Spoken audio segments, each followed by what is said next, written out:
ሰዓቱ እንዴት ሄዷል ባካችሁ? አረቺ ተከራይ ሳትወጣ ልድረስባት። ማነሽ ነብይት?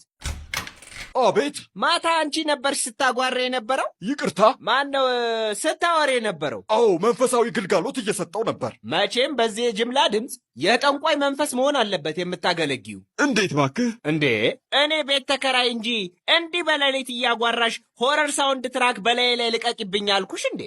እኔ አልፈልግም። ስለዚህ ሴትዮ ቶሎ ውጭልኝ። ኮንትራታችንን ሳልጨርስማ አልወጣም። ወይ አምላኬ፣ ቸገረኝ ብዬ ብለምንህ በጠንቋይ እንድቀለብ አዘዝክብኝ። አይድሌ!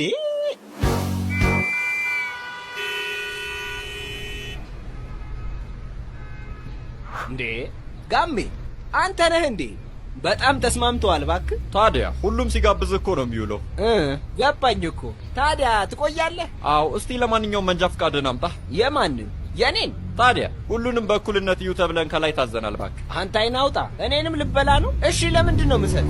ቀይ መብራት ጥሰሃል እንዴ? አደባባይ አይደል እንዴ?